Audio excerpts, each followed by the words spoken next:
হাদি ভাই আপনাকে বলছি, আপনি দেখেন আজকে আপনি দুনিয়ার বুকে নাই, কিন্তু আপনাকে ঠিকই এই সংসদে নিয়ে এসেছে এদেশের জনগণ। প্রত্যাশা থাকবে এটাই যে হাদির যে খুনি তাকে যাতে খুব দ্রুত ধরে জনসম্মুখে যাতে তার শাস্তিটা দেওয়া হয়। হাদি ভাই একজন প্রকৃত বাংলাদেশ দেশপ্রেমিক এবং উমরের মতন একজন সৈনিক ছিল। আমাদের মাথায় যতক্ষণ না গুলি চলে, যতক্ষণ না আমাদের বুকে গুলি চলে, ততক্ষণ পর্যন্ত আমরা কোনো কিছুর পরোয়া করি না। আপনি আমি বলতে পেরেছিলাম আজকে কিন্তু হাদি ভাই তার কথাকে আবারও সত্য প্রমাণ করেছেন। কিভাবে জানেন? উনি এখানেই আসতে চেয়েছিলেন, হাসতে হাসতে এ সংসদে এসে হাসতে চেয়েছিলেন, উনি এসেছেন। হাদি ভাই আপনাকে বলছি, আপনি দেখেন আজকে আপনি দুনিয়ার বুকে নাই, কিন্তু আপনাকে ঠিকই এই সংসদে নিয়ে এসেছে এদেশের জনগণ। এই দেশের জনগণ আপনাকে ভুলে নাই, ভুলবে না। আমি আবারও বলছি, আপনাকে কখনো এই দেশের জনগণ ভুলবে না। ইতিহাস বদলে যেতে পারে, এই হাদির সূচনা এখান থেকে শুরু হয়ে আগামী অন্তত কয়েক শত বছর মানুষ মনে রাখবে।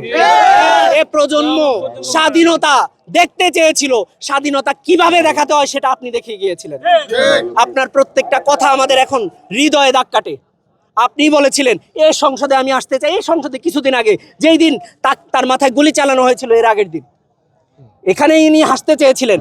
আমরা আজকে হাদি ভাইকে এখানে নিয়ে এসেছি, শুধু জানান দিতে চাই এ উপরওয়ালা, আপনি আমার হাদি ভাইকে দেখিয়ে দেন যে আমরা এসেছি ভাই, আমরা আপনার সাথে সবাই আছি।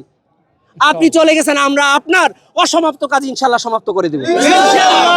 আর মনোবল হতে হয় স্পাদ্রিত। জেরুজালেম 25 বছরের পথ চলায় নিরাপদে রাখার প্রত্যয়ে। আজকে যেরকম সিকিউরিটি দেওয়া হচ্ছে সে যদি আগে দিত, অর্থাৎ 12 তারিখ যদি দেওয়া হতো, তাহলে হয়তো আমাদের হাদি ব্যাচ আমাদের মাঝে থাকতো এবং আগামী 12 তারিখ নির্বাচনে আমাদের ঢাকা 8 নং আসনের প্রার্থী হয়ে থাকতো।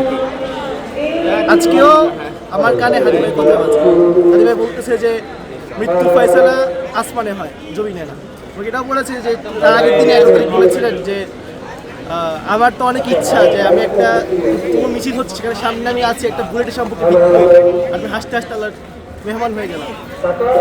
এটা যে আসলেই সত্যি করে হবে এটা আমরা বিশ্বাস করতে পারিনি। আজকে যেটা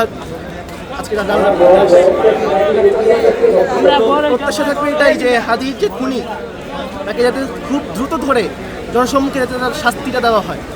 কারণ তিনি বলে গেছেন যে শাস্তি না দেওয়া হয় তার মতো হাদি আর আমরা পাবো না।